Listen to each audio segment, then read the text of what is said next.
참말 말씀에서 우리는 대저 그 마음의 생각이 어떠하면 그 위인도 그러한즉. 그런데 그 사람의 마음이 먹고 마셔라 이렇게 해도 마음은 너와 함께하지 않겠다. 즉 몸으로만 있다는 얘기죠.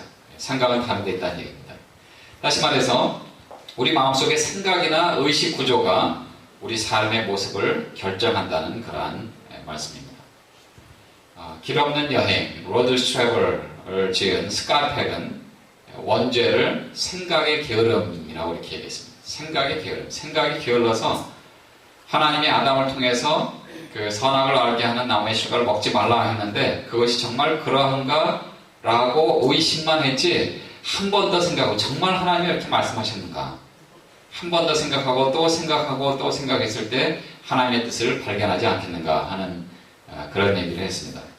세미얼 스마일즈는 생각을 심으면 행동을 낳고 행동을 심으면 습관을 낳고 습관을 심으면 인격을 낳고 인격을 심으면 일성을 거둔다 라고 얘기했습니다. 그러니까 우리의 생각 속에 어떠한 것을 집어넣느냐 하는 것이 굉장히 중요합니다. 우리의 생각 속에 즐거운 마음, 행복한 마음, 또 좋은 생각들을 집어넣으면 좋은 행동이 나옵니다. 즐거운 마음이 나옵니다. 즐거운 행동이 나오고 행복한 행동이 나옵니다. 그런데 부정적인 생각, 부정적인 마음, 또 부정적인 씨앗을 계속 심어주면 부정적인 마음이 부정적인 행동으로 나옵니다. 요한복음 13장 2절에도 보면 마귀가 벌써 시몬의 아들 가룟 유다의 마음에 예수를 팔려는 생각을 넣었더니 그랬습니다. 가룟 유다가 예수님의 12 제자 중에 한 사람이었어요. 그렇죠? 즉 다시 말해서 3년 동안 예수님과 함께 동행하고 복음을 듣고 하나님 나라의 메시지를 들었던 예수님의 제자 중에 한 사람이었어요. 그러니까 3년 동안 예수님의 그 좋은 생각들, 좋은 말씀들, 또 하나님의 나라에 대한 그런 메시지를 계속 들었음에도 불구하고 생각 속에 예수를 팔려고 하는 그 생각을 하나 탁 집어넣으니까 그 전에 있었던 모든 것들이 다 백지가 되는 거예요. 이게 얼마나 무서운 거예요. 결국은 그래서 예수님을 파는 행동으로 나온 거예요. 우리의 생각이 얼마나 중요합니까? 가정을 봐도 마찬가지죠. 병든 가정을 보면 심각한 갈등 속에 있는 것을 봅니다. 정신과 의사의 말을 들으면 가족의 치료는 약 80%가 자존감의 치유라고 합니다. 그러니까 서로 간에 가족끼리도 믿지 못하고 가족끼리도 세워지지 못하고 가족끼리도 격려하지 못하는 그런 모습들을 볼 수가 있는 거죠.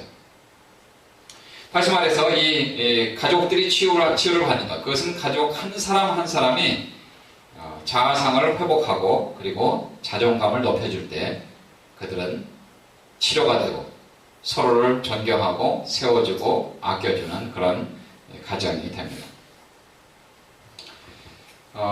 마스터 존스라는 분이 평생 이 성생활에 대한 것을 연구를 했는데 이 성생활에 대한 그런 그 임상치유에 있어서 사실은 육체적인 그 어려움 때문에 성생활의 어려움을 겪는 사람은 10% 뿐이 없다고 합니다. 10%. 나머지 90%는 거의 자존감과 그리고 부부 사이의 의사소통의 문제라고 합니다. 그러니까 얼마나 이 식구들 가운데서도 서로 간에 세워지지 못하는가. 그런 것들을 우리는 이런 통계를 통해서 볼 수가 있죠. 그러니까 세상 사람들이 나를 뭐라고 얘기해도 하나님은 나를 사랑하신다라는 그 한 가지 사실 때문에 우리는 우리 자신을 사랑할 수가 있습니다. 우리 아이들 보면 이제 학교에서 뭘 잘했다라고 이렇게 칭찬받을 때 그냥 오지 않고 여러 가지 이제 스티커 같은 것을 받아오죠. 그리고 학기가 끝나면 이제 그 학생들마다 다 하나씩 상을 주는데 저는 우리 아이들이 받은 상을 보고 참 웃었어요. 처음에. 그 상을 주는데 우리 저 자랄 때만 해도 그 우등상, 개근상 뭐 이런 것만까지만 있었거든요. 한국에서는. 근데 미국에서는 상을 여러 가지 종류를 주는 거예요. 이웃을 잘 섬긴 상, 또 그 친구랑 잘 지낸 상, 정직한 상, 이런 것들. 그리고 선생님 말씀 잘 들은 상. 물론 뭐 5등상, 뭐 개근상 이런 것도 다 주지만 그런 여러 가지 것을 다 이렇게 만들어서 조금이라도 뭘 잘했으면 잘한 것을 칭찬하는 거예요. 그리고 그것을 상으로 줍니다. 그러니까 아이들이 격려가 되는 거죠. 그리고 조그만 스티커를 받아오는데 그 스티커 가운데에는 나는 특별하다. I am special이라는 영어로 되는 거예요. 나는 특별한 사람이다. 하나님이 나를 이렇게 만들었다. 나라는 존재는 이 세상에 하나뿐이 없다. 라는 그런 특별한 의미가 되겠죠. 그래서 다른 사람하고 비교할 필요도 없고 다른 사람하고 비교함으로 내가 서로 시기하고 질투하고 싸울 필요가 없는 거죠. 하나님이 나를 이 모양 이 꼴로 만들었기 때문에 나는 특별한 사람입니다. 그래서 내가 나를 칭찬할 필요도 있는 것 같아요. 야, 정말 나는 하나님이 사랑하는 존재다. 정말 나는 이 땅에 하나뿐이 없는 존재구나. 그래서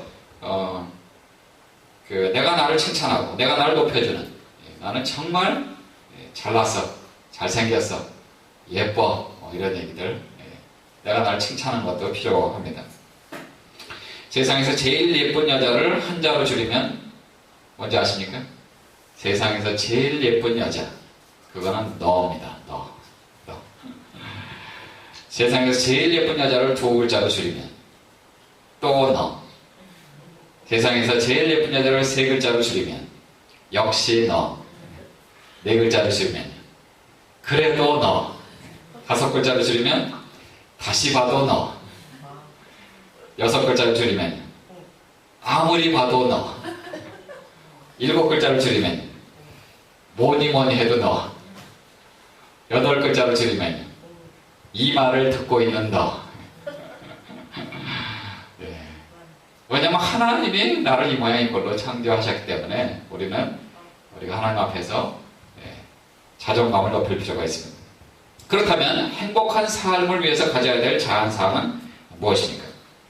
크게 두 가지로 보겠습니다. 긍정적인 자아상과 부정적인 자아상. 먼저 부정적인 자아상. 이 부정적인 자아상은 첫째로 인간관계를 왜곡시킵니다.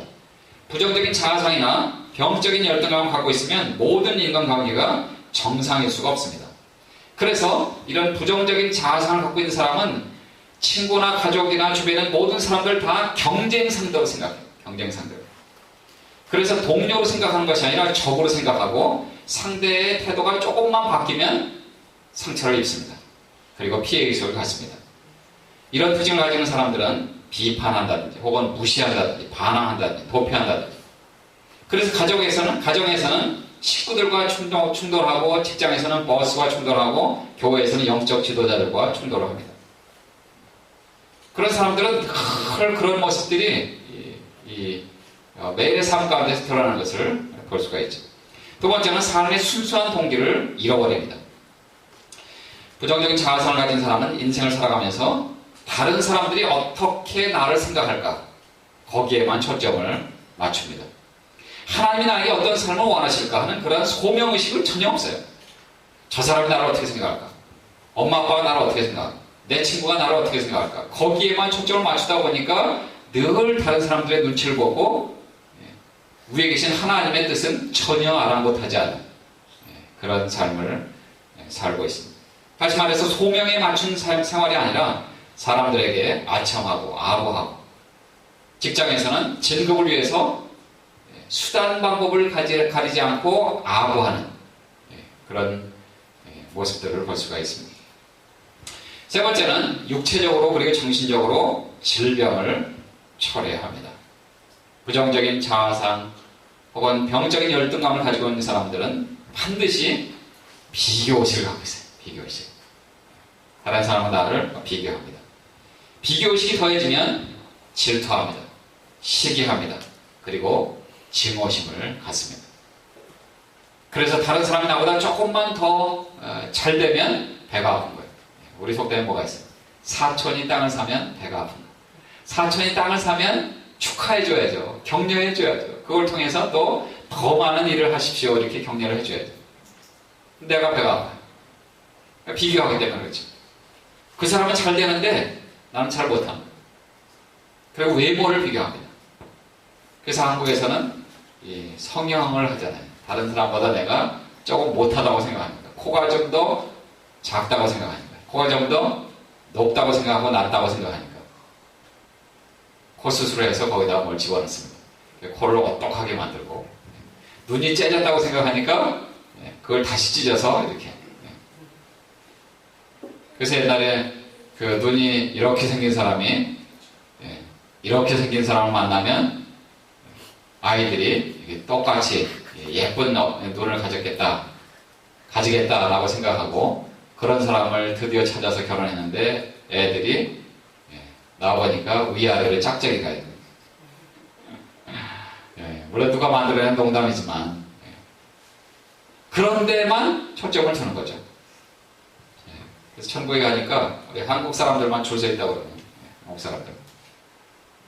다른 나라 사람들은 그냥 딱 들어가는데 한국 사람들은 얼굴 모습을 다 뜯어고쳐서 하나님이 원래 보내주셨던 그 얼굴 모습과 대조하느라고 줄 서 있는 거예요.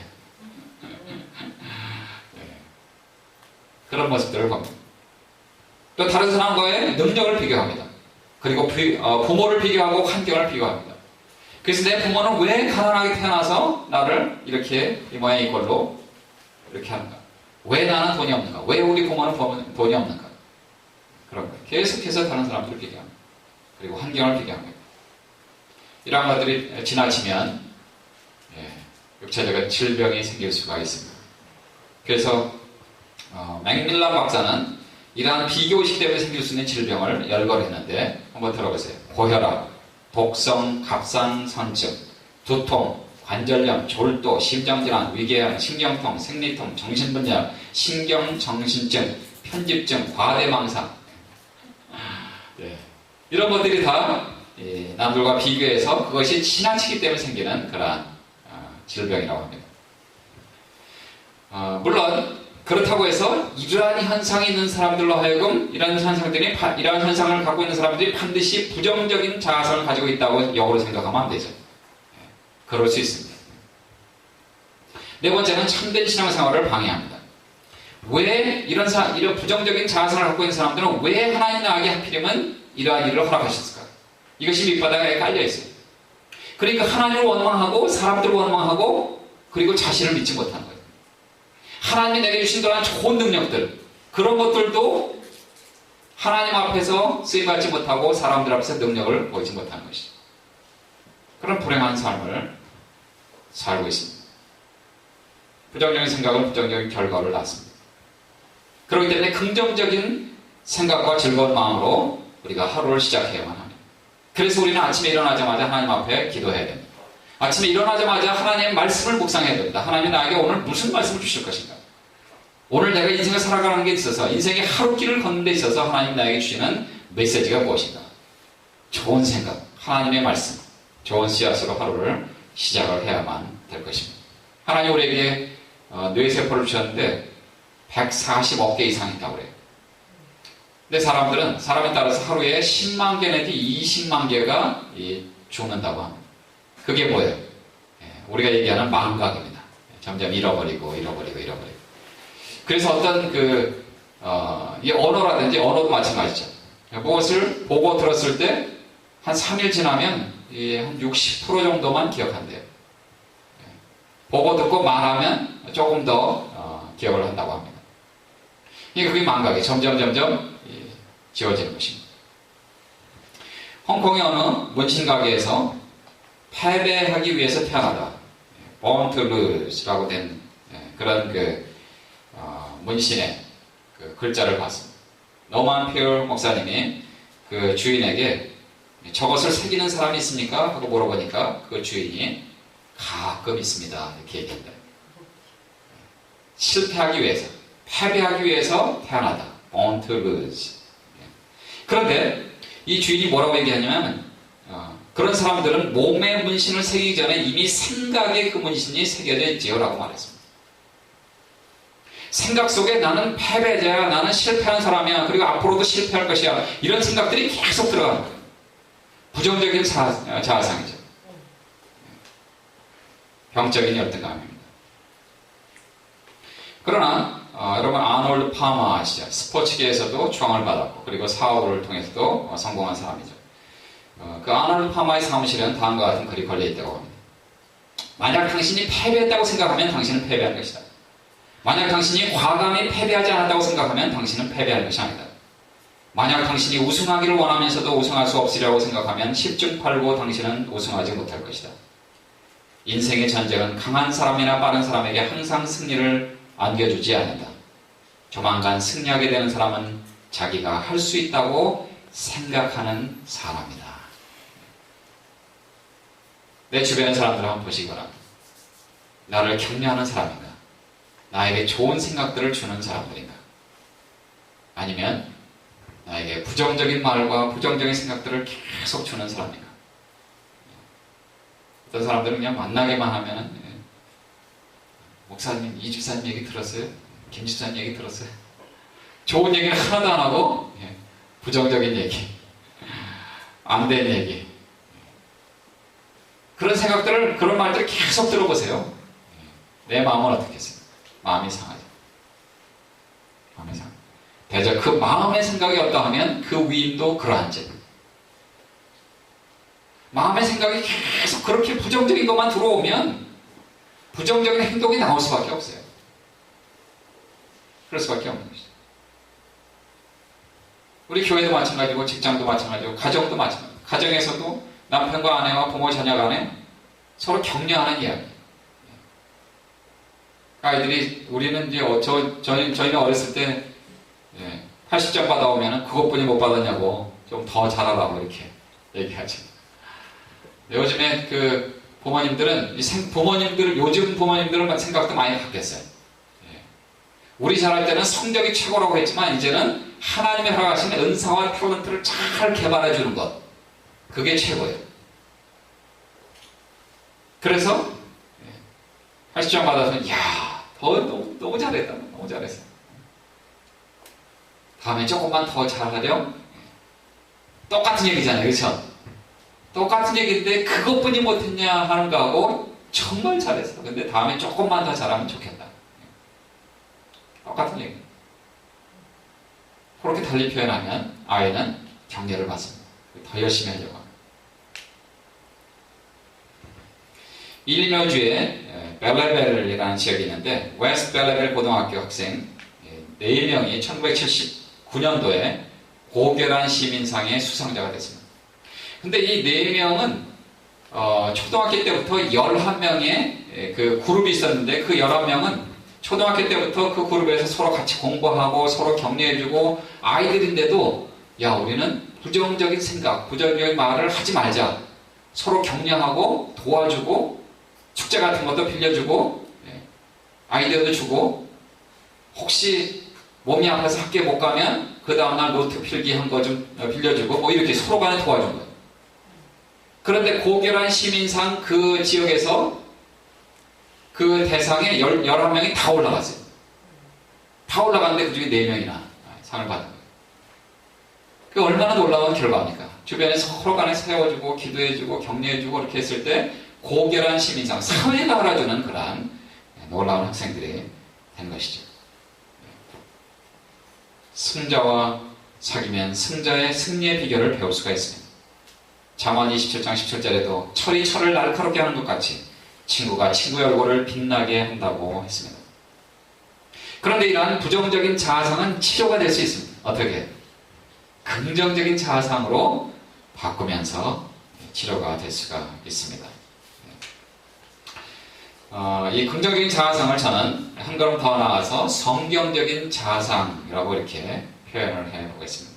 왜냐하면 이 성경적인 자아상이 바로 긍정적인 자아상이기 때문에 그렇습니다. 그리고 그것은 창조적인 자아상입니다. 왜냐하면 하나님께서 나를 독특하게 이렇게 만드셨기 때문에 그렇습니다.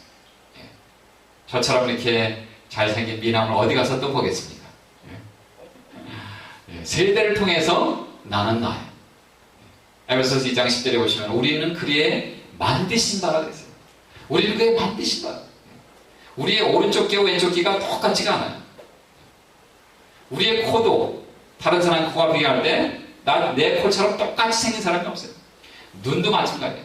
손에 손금, 여러분 그 손금 보는 사람들 얘기 혹시 들어보셨어요? 손금을 자기가 평생 그렇게 봤어도 똑같은 손금을 한 번도 본 적이 없대요. 단지 통계적으로만 이렇게 생긴 사람은 조금 건강하게 살더라, 이렇게 생긴 사람은 조금 잘 살더라, 이렇게 생긴 사람은 조금 일찍 죽더라, 이런 통계적인 어떤 손금을 본 것뿐이지 한 번도 똑같이 생긴 손금을 본 적이 없다. 하나님이 그렇게 우리를 독특하게 만드셨어요. 일란선 쌍둥이도 세대 차이를 느끼는 그런 시대에 살고 있죠, 우리가. 성경적인 자아상, 그것은 균형 잡힌 성경적인 자아상이 먼저 필요합니다. 성경에 보면 인간의 타락한 모습을 우리에게 보여줍니다. 인간은 죄인이다. 하나님이 명령하신 그 선악과를 먹은 것부터 시작해서 그게 원죄죠. 그리고 가인이 아벨을 죽이는 살해, 그런 엄청난 일들이 성경에 나왔습니다. 타락한 죄인의 모습. 동시에 창세기 1장 26절에 보시면 우리의 형상을 따라 우리의 모양대로 우리가 사람을 만들고, 즉 다시 말해서 사람은 하나님의 형상대로 지으심을 받았다는 놀라운 사실을 우리에게 말씀해 주십니다. 그런데 여기에 이 두 가지의 균형이 필요해요. 균형이 필요합니다. 타락한 죄인의 모습, 구원받은 이후에도 얼마나 많은 사람들이 타락한 죄인의 모습을 강조해서 생활하는지 모릅니다. 그러니까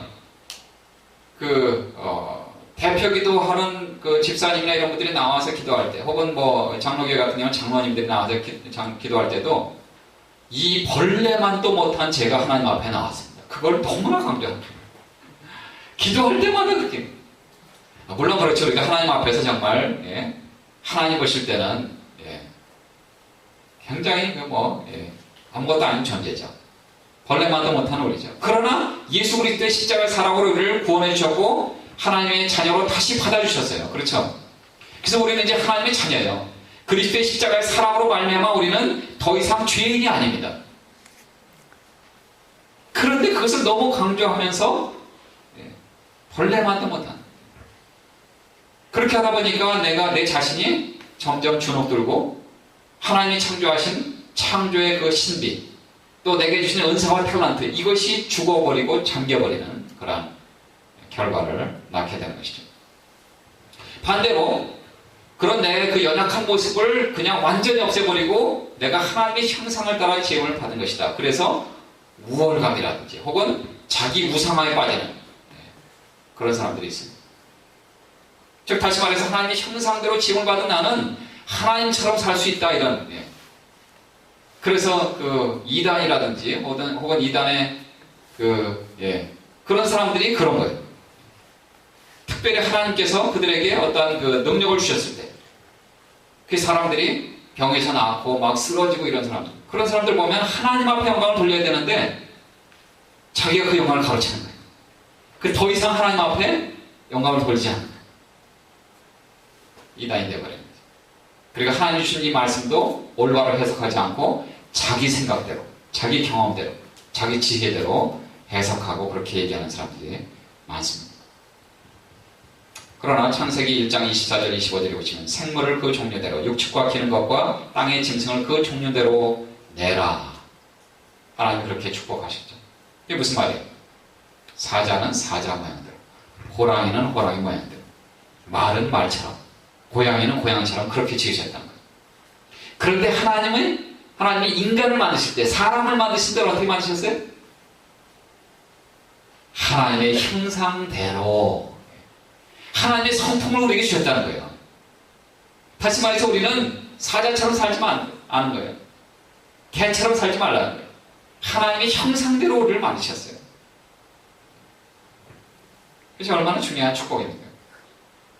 미켈란젤로는 다윗상을 조각하기 이전에, 혹은 그 이외의 다른 조각들을 조각하기 이전에 그 대리석을 고르는데 많은 시간을 할애했다고 합니다. 다시 말해서 재질이죠.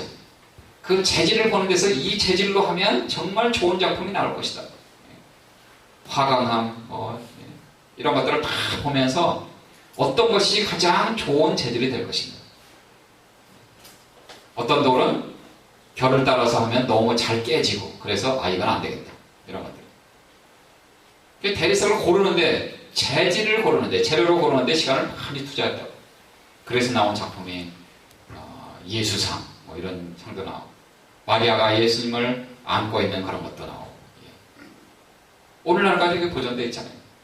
얼마나 오랫동안 보존이 됩니까? 그가 조각하는 걸작들, 그것은 모두 독특하고 유일한 것들이죠. 마찬가지로 하나님 우리를 독특하고 유일하게 우리를 만드시고 창조하셨습니다. 두 번째로 성경적인 자아상에서 우리는 구속신앙에 의한 자아상 회복의 믿음을 가져야만 합니다. 하나님의 형상, 우리가 하나님의 형상대로 지음을 받았지만 이 하나님의 형상은 인간의 타락으로 망가졌어요. 하나님을 멀리 떠났습니다. 하나님을 경외하지 않습니다. 하나님 앞에 예배드리지 않습니다. 하나님의 말씀을 듣지 않습니다. 아니, 하나님이 있는 것조차도 알지 못하는 사람이 이 땅에 얼마나 많은지 몰라요.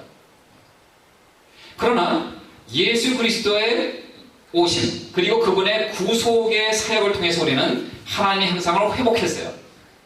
예수 그리스도를 만난 저와 여러분, 예수 그리스도를 만난 이 땅의 모든 사람들은 하나님의 형상이 회복된 거죠.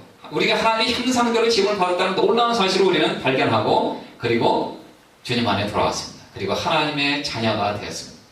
그리고 이제는 더 이상 하나님의 형상을 잃어버린 자가 아니라 하나님의 형상을 소유한 자로서 이 땅에 믿음으로 살아가는 것입니다. 로마서 8장 28절에 보시면 하나님을 사랑하는 자 곧 그 뜻대로 부르심을 입은 자들에게는 모든 것이 합력하여 선을 이루느니라 했습니다. 여기서 말하는 이 선이라는 게 뭐냐면 29절에 보시면 하나님이 미리 아신 자들로 또한 그 아들의 형상을 본받게 하기 위하여 미리 정하셨으니. 무슨 말이에요?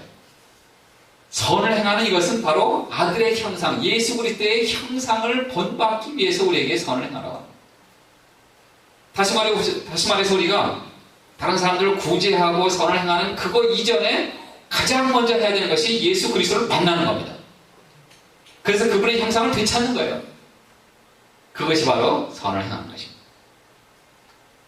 그렇게 했을 때 하나님은 우리를 통해서 하나님의 놀라운 뜻, 엄청난 뜻을 이루어 드릴 것이라고 믿습니다. 제 선배 목사님 중에 한 분이 들려주신 얘기입니다. 어느 날 성경 공부를 인도하는데 한 장로님이 목사님에게 다음과 같이 말합니다. 목사님, 제 왼손에 손가락 하나 한번 보시겠어요? 보니까 가운데 손가락이 잘렸어요. 그래서 어떻게 된 일입니까? 그랬더니 그 장로님이 자신의 그 사연을 얘기를 합니다. 저는 예전에 도박을 밥 먹듯 즐겼습니다. 그런데 이 도박을 끊기 위해서 별별 노력을 다 해봤지만 소용이 없었습니다. 어느 날은 도박을 하고 새벽 3시인가 4시에 돌아왔는데 아내가 그때까지 자지 않고 자기가 돌아오는 모습을 보고 훌쩍훌쩍 울었습니다. 그 모습을 보고 남편인 자기가 너무나 마음이 아파하고 내가 정말 가족을 위해서라도 이제는 그만해야 되겠다. 여보, 내가 정말 안 하겠다고. 부엌에 가서 칼로 그냥 그 자리에서 내가 보여주겠다고. 그걸 자른 거예요. 그런데 목사님, 작심삼일이라는 말이 맞는 것 같아요. 도박을 끊겠다고 손가락까지 끊었는데 아내 앞에서 그렇게 맹세를 했음에도 불구하고 3일 지나니까요, 이 속에서 도박하고 싶은 마음이 꿈틀꿈틀 나옵니다. 어느덧 제 발은 도박장으로 향하고 있었어요. 그리고 또 도박을 계속합니다.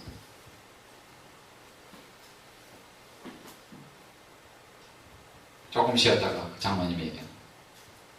목사님, 그런데요, 그렇게 도박을 끊지 못하던 제 마음이 이 성경 공부에 나와서 하나님 말씀을 듣고 성경을 배우고, 그러니까 도박 생각이 싹 사라졌어요. 하나님 말씀이 얼마나 달던지 이 말씀을 연구하고 배우고 암송하고 읽고 그거 하기에 바빠가고 도박 생각이 싹 사라졌어요. 그게 그분의 간증이에요. 예수 그리스도, 그분을 바라보면 우리의 삶에 생명력이 쏟아납니다. 절망에서 희망으로 옮겨집니다. 사망에서 생명으로 옮겨집니다. 기적이 일어납니다. 불가능도 가능해집니다. 왜냐하면 그분은 바로 나의 주, 나의 하나님이시기 때문에 그렇습니다. 나에게 모든 것을 주시는 하나님. 그분 때문에 우리가 담대하게 하나님의 전에 나아갈 수 있는 그런 은혜를 얻지 않았습니까? 그것이 바로 히브리서 4장 15절 16절 말씀입니다. 우리에게 있는 대제사장은 우리 연약함을 체휼하지 아니하는 자가 아니요 모든 일에 우리와 한결같이 시험을 받은 자로되 죄는 없으십니다. 그러므로 우리가 긍휼하심을 받고 때를 따라 돕는 은혜를 얻기 위하여 은혜의 보좌 앞에 담대히 나아갈 것입니다. 그 주님의 사랑 때문에 하나님의 보좌 앞에 담대히 나아갈 수 있는 놀라운 은혜를 받았습니다. 성경적인 자아상 그리고 구속의 그 놀라운 사랑 때문에 창조적인 생각, 부정적인 생각을 다 없애버리시고 긍정적인 사고하시고 창조적인 사고로 성경적인 자아상으로 주님 앞에서 올바른 하나님의 뜻을 이루어드리고 수많은 사람들에게 리더의 삶을 사는 그들에게 좋은 영향을 끼치는 저와 여러분 되시기를 주님의 이름으로 축복합니다. 기도하시겠습니다.